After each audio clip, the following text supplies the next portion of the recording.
Welcome to Soul Thrive, where we explore spirituality through healing trauma, shadow work, and applying the laws of the universe in order to master ourselves without the fear of the unknown. Hey, Perfect. Jessica, thank you so much for coming on to the Soul Thrive podcast. We're so excited to have you on here. We would love for you to introduce yourself to our audience, what you're all about. So I leave it up to you. Awesome. Thank you so much for having me. I'm so excited to be here. So thank you for asking me to come on. I'm really, really looking forward to our chat. So I'm a psychic medium, so I connect with your loved ones on the other side. I've been doing this for a little while now, and it's something that I've always felt very drawn towards, but I guess never really tapped into it until a bit later in my life to the extent that I am now. I'm also a podcaster now. So I have my own podcast called Talk Spirit to Me. So if you guys want to check me out later, you can do that too. And yeah, that's the crux of what I'm doing here. I love your sign, talk to dead people. I talk to dead people. I love that. I mean, you can have that. I think I should You have can a have sign that like too. that too. That's awesome. Thank you. I love it too. It actually looks like now, because the light's hitting, it looks like it's blinking for you right now. Do you see it like kind of like it's like Yeah. I'm on. Yeah, pretty Yeah. much. I love it. That's so it's such a cute sign. I love that so much. I am a psychic medium myself as well. So I totally love being able to communicate to more like-minded individuals that do this work. And I'm so interested in learning about how you do it, or like what your symbolisms are, or like what your cues are when it comes to talking to spirit. So do you have you developed a little bit of your own personal system? Because like I know, like when my grandmother shows up, I'm like, oh, okay, like this is where I'm going towards, celebrating something with regards to, I don't know, a person's getting married. Or when my grandfather shows up, it's a different type of message, or like certain symbols show up, I just don't know how Like, your how do you know who you're talking to? That's another thing. Like, I'm so I love curious. it's a lot. I think so. I think Jess, it's a lot, right?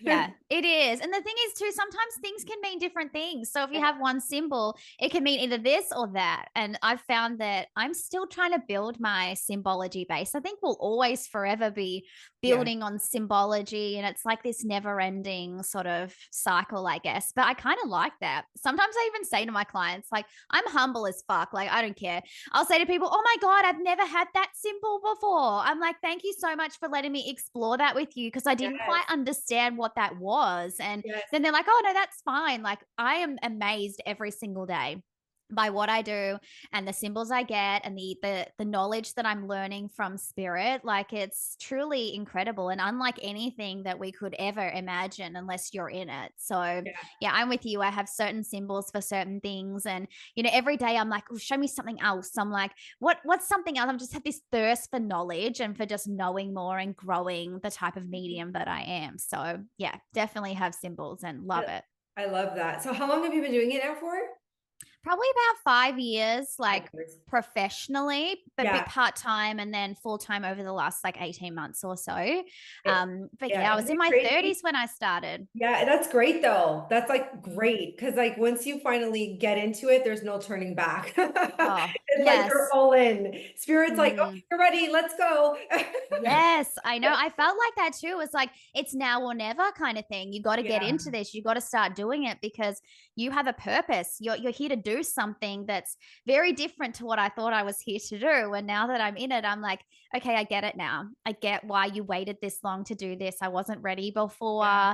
There's things I needed to learn and people that I needed to, cut out of my life and have that clear channel to be able to be as open as what I am today to be working in this space. So it all happens the way it's supposed to.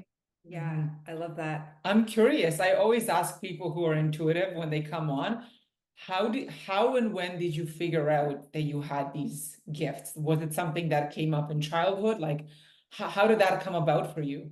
Yeah, so I always have been very intuitive. I've had a really strong gut instinct. I've just known things, and I'd know stuff just right before it happens. I didn't get a lot of lead time when I would get psychic stuff. It would be like, this person's about to walk in the room, or this is about to happen, and I'm like, oh my God, that's so weird. And then all of a sudden they walk in. Like it was always just this really quick, like instant stuff, which I found really strange.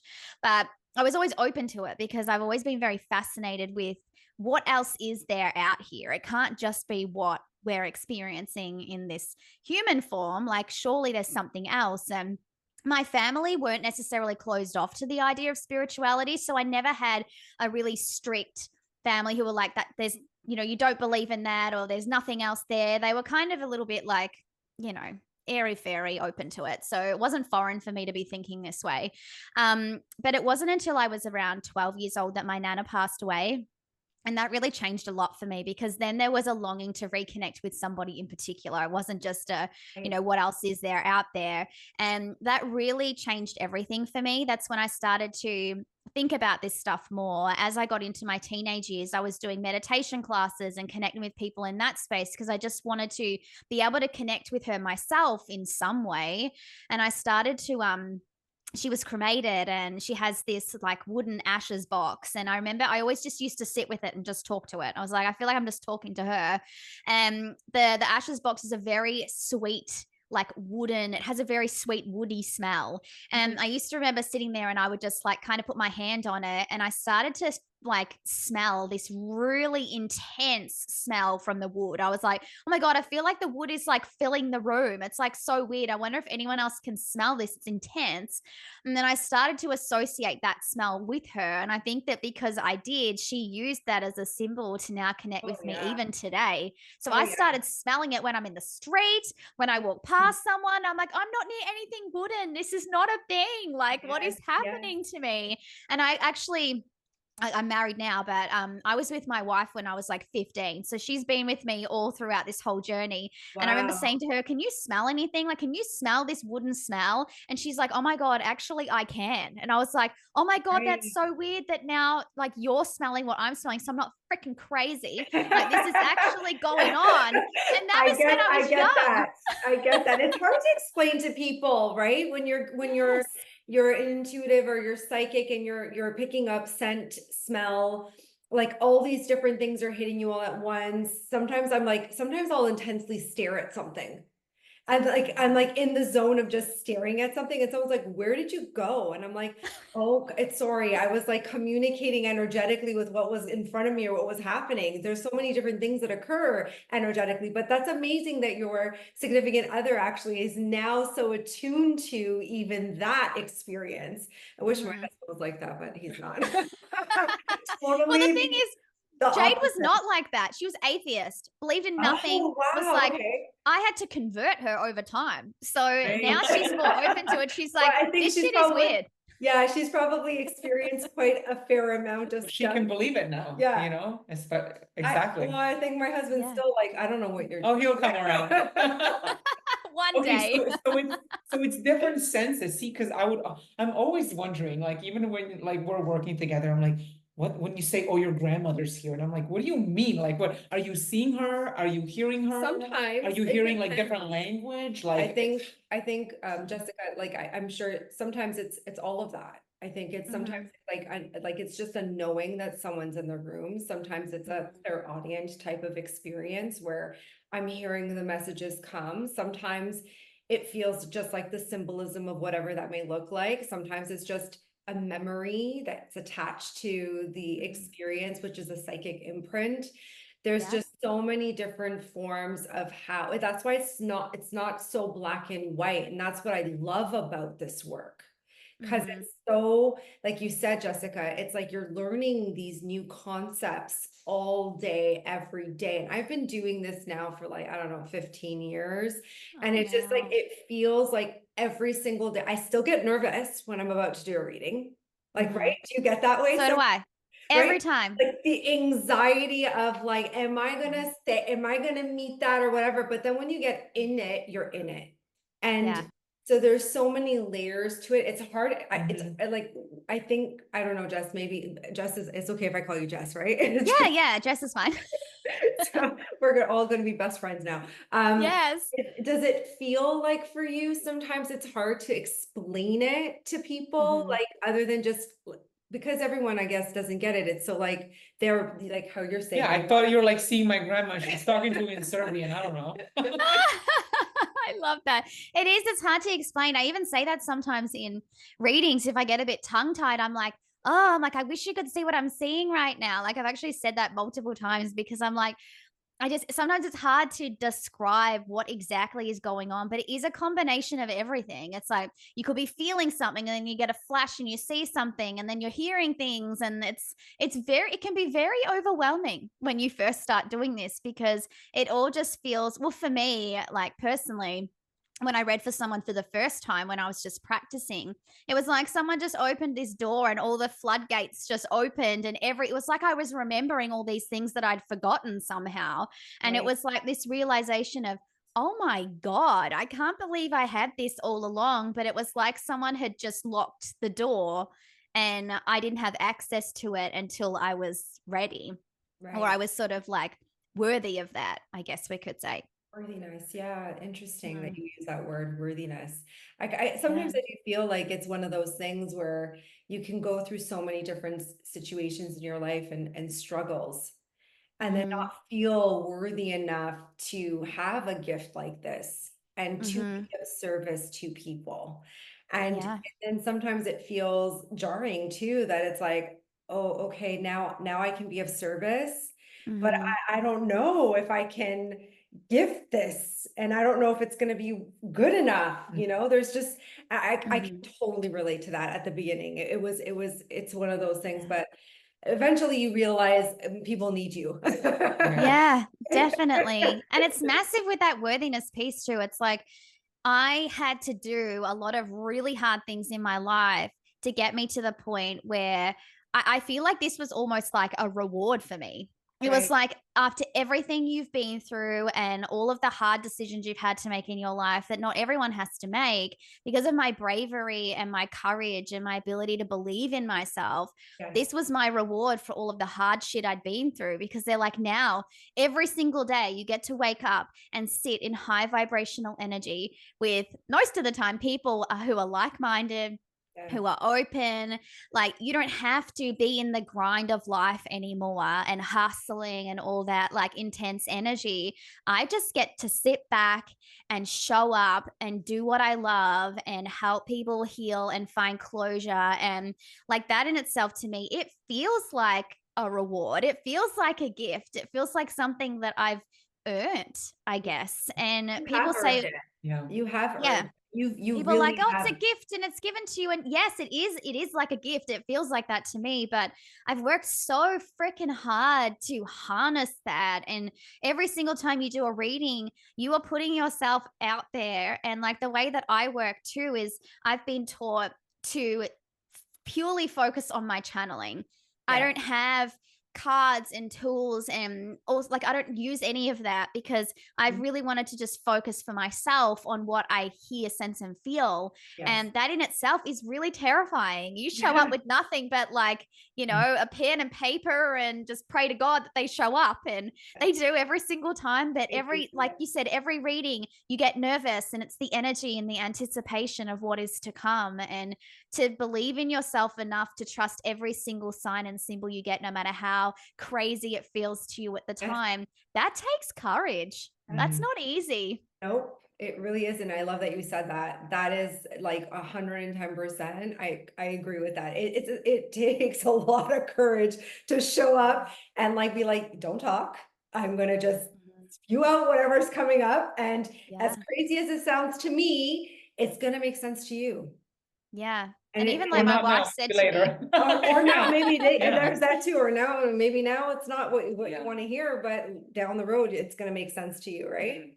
yeah. And it usually lands when it's supposed to as Yeah. well. Like even Jade said to me once, she's like, I can't believe if you actually think about like the crux of what you do, you show up every single day talking to complete strangers and you just show up and you act like they're your friend. And it feels like that. You get on the call, you're like, oh, cool, I'm blending with you. This is awesome. She's like, but in actual fact, you're showing up in such a raw sense, but you're telling them things that you don't know and that you don't know what's coming and they don't know you from a bar of soap. And like, that's brave. Mhm. So true. Mhm. It's really brave. I'm curious, you mentioned, you know, the challenges that you experienced in your life. How do you think that has shaped your gift and just your ability to tap into that? Like any previous traumas or anything like that? Do you feel like that has played a role in your experience? Oh, for sure. Absolutely. And I think it's helped me to identify in others when they're going through those similar difficult times. It's like I'm so connected to how people are feeling or how they might have been impacted by certain things along the way because I feel like a similarity energy, or I'm like, oh God, I'm like, you're me like 3 years ago. And I feel like the wisdom that I have to give you is stuff that I could have used back then that I never had. So, I guess my experiences with, my parents, like I was really raised in a very toxic environment, sex, drugs, rock and roll, all that kind of energy. So there was a lot of, drugs involved and alcoholism and just parents that were just narcissistic and, kind of left us to the shit. And I think that it's really important for us to acknowledge, I guess, where we've come from and how far we've come, considering that I didn't have a lot of the tools given to me. I just found them along the way. And it's not easy to, I guess, walk away from people who are meant to love you and to close down relationships that don't serve you and don't align with you when they're the ones that you're supposed to keep. Like it's not necessarily, normalized not having family in your life to that degree. And for me, that is my normal. Like my normal is, and what I've had to do in this lifetime in order to know that I'm worthy is to let go of the people that make me feel like I'm not. Yeah, Mm-hmm. I love that. Mm-hmm. And that's hard. That's Yeah. really hard, but so brave. And like, Mm. I wish more people would lean into understanding the importance of working through their trauma and making decisions like that. Because I know for myself, working with the clients that I work with, some of them, they're brave, they're facing so much, but they'll still hold on to certain family dynamics because they feel guilt or they feel shame or they feel like it's just one of those things that they just, well, my parents are getting older now, so it is what it is, and I'm Yeah. just gonna like leave it as is. And it takes a lot of bravery for you to have set those boundaries for yourself and then leaned into being a gift for people and serving people. So that's amazing on your part. Thank you. And yeah, it's not easy. And it's still Um, not easy. Every single day, you look at people and you're like, oh, I think we romanticize things too. Like as humans, we're like, oh my God, like if I was still talking to them, maybe we might have this relationship or they're missing out on this and that. And it's like, no, I like to think of it as the people that haven't made you feel like the best version of yourself. They're the ones missing out on you, not the other way around, because these people don't change unless there's like miracle energy going on in their lives. These people tend to just be exactly the same as you've always known them to be. So you're not missing out on shit. The thing you're missing out on is being manipulated more and feeling like shit and feeling less than, and I guess questioning yourself all of the time. So living in that constant state of survival or trying to live up to these expectations that people might have of you that are unrealistic, that's just going to send you into a really dark space in your mind. So now every day I step forward wanting to protect my peace. And I used to be addicted to the chaos because that's all I knew. Like my family were chaotic. There was always drama. There was always shit going on. And it's really uncomfortable to step into a life that feels very calm. And there's not a lot of that shit going on. And it's like, oh, something's wrong. Like what I always used to find something wrong.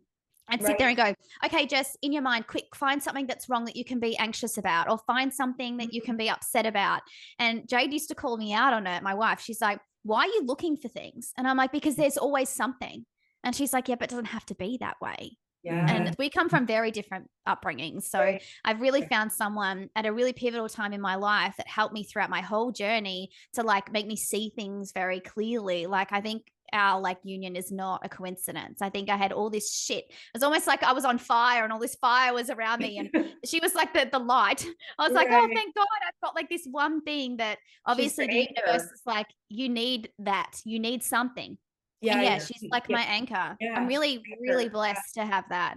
But That's- I think sometimes we need to get over being addicted to chaos and start getting addicted to the peace, because then you start getting really repelled by the thought of having to throw yourself back into an environment that just doesn't serve you.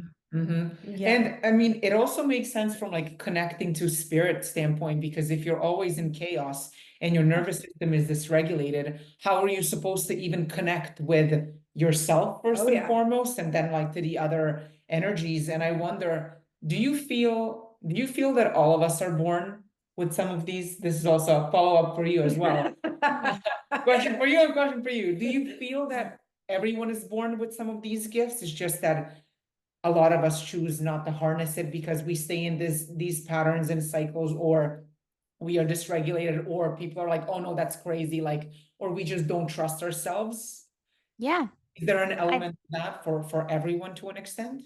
I think that everyone has an intuition. Everyone has their ability to be able to connect with spirit and their loved ones. It just is a matter of how open they are to it. And also, I think that over time, it's almost like the thing when I'm reading for people, and I might pick up on them having intuitive children, and they're like, oh my God, my daughter keeps talking about this and that, and there's no way that she would know that. That's something that like my grandma used to say, or she's saying her name and I've never said it.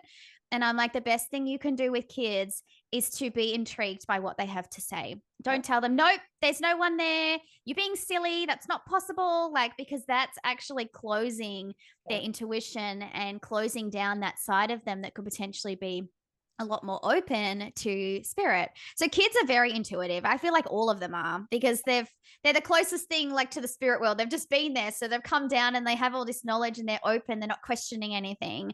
I think that the more that we embrace, I guess, kids at that age and have them feel like this is the new normal, then really like the future generations are going to be a lot more tapped in than what we were, because we've spent time trying to undo the mess and then come to where we were all. It's like we've had a full circle moment. We've taken the journey to get back to who we used to be when we were kids who actually believed in something. And I think over time we beat that out of each other, and I just think it's not a great thing to do. So I think we all have it. It's just a matter of who we have around us to help us embrace that gift and intuition. Yes.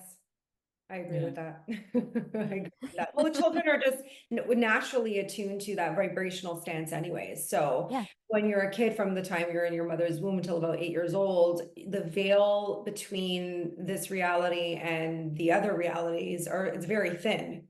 So the concept that children, I mean, before they even understand something tangible, or that they can pick up and form an actual concept of something, it really is energy that they're feeding in. That's why So they're sensing things more constantly. And this is why it's important to have people who energetically have good regulated nervous systems around, because the more regulated they are, then the kid feels more regulated and then can conceptualize keeping the intuition, as well as being able to formulate this as a tangible table. Do you know what I mean? Or an experience of whatever that may look like. And then it's important to continue to nurture that, like Jessica was saying, where we don't want to shut this down. We want to be like, no, because I'm scared. Actually, you know what's funny? Recently, my brother-in-law did that to my sister, my niece.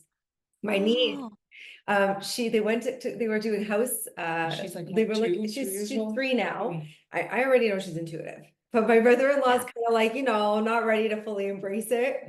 So my niece walked into a house that they were just looking at. And my sister said, I felt the vibe. There was a vibe in there. There was something wrong. And my niece was waving at someone in a room and saying hi. And my sister's like, who are you talking to? The little girl, the little girl. And my brother was like, get out. Let's go.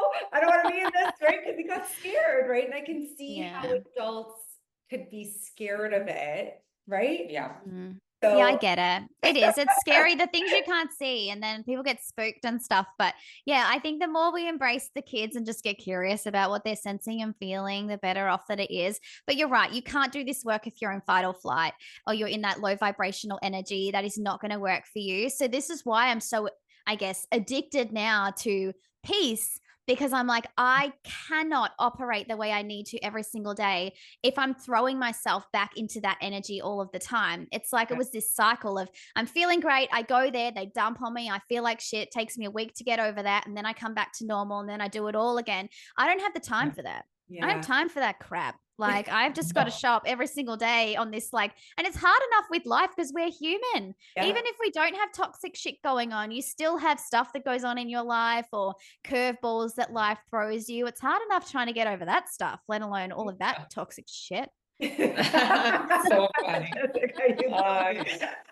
Love it. I have one more question, and I don't know if this is like a weird question, but do you feel like when you go in public, this could also be for you too, Mhm. when you go in public, do you feel like you have to sometimes like shut it off? Because imagine like if you're hearing stuff all the time, or you're encountering someone at the grocery store, like have you ever had like their deceased loved one appear or hear like messages and you're like, okay, I'm just here to buy groceries. Like I'm not here for this.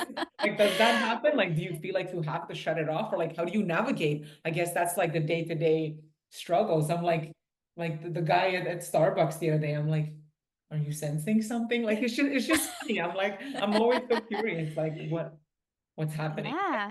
Well, for me, like I'm pretty good at turning it on and off. Like I've sort of got a system now where I'm open or I'm closed, kind of like a door like goes green and then it goes red and the door's closed. So it's usually pretty good. It's only if I'm having a really deep conversation with somebody, I might start to like give them advice and I'm like, what am I channeling this right now? I don't know. So when I'm really like connecting with someone on a deeper kind of level, some things just start to come out, or I might sense someone. And when I'm getting a massage, like a relaxation one, because I'm in that meditative state where I'm really relaxed, sometimes I might feel energies of like the person that's massaging me. So that's the only time that like that starts to happen. So sometimes I'm like, God, please don't come. Please don't. I just need a minute to myself. But other than that, I'm pretty good now with like, no, it's not like I'm walking around literally seeing dead people. Like that's Yeah. not. Yeah. Yeah, no, you couldn't function like that. And then No. Jessica, you have to learn how to turn it on and off. Yeah. You can't be like the Long Island medium that comes and No, I just couldn't do that. That's exhausting. It's Mm. exhausting. And I personally don't want to be enmeshed in other people's stuff to that degree. It's different if someone comes to me and we're having an appointment and we're having that experience, and then I want to have some normalcy and it's and as normal as I can. Yeah. Because Yeah. even when we are shut off, there are still things like, that we're normal. still picking up, whether we like it or not, right? Yeah. So yeah. Plus, I want people to feel like they can just be in my energy or my presence and just know me for who I am. Like, I don't want to be like, telling people what's going on with them if they don't have permission to do that or they don't want to know or whatever. So I just sort of like to keep it as if you ask, then you have an appointment or whatever, I'm with you. It's like, I don't want to be walking around picking up on everyone else's stuff all the time. It's a lot. It is a lot. Jessica, thank you so much for coming on the podcast. This has been so great. I Thank enjoyed this you. conversation so much. Thank you so much for coming on. Yeah, I was just happy to be able to have this conversation with like another medium who can get it. Yes, it's been so great to talk to you guys. Thank you so much for having me. Yeah.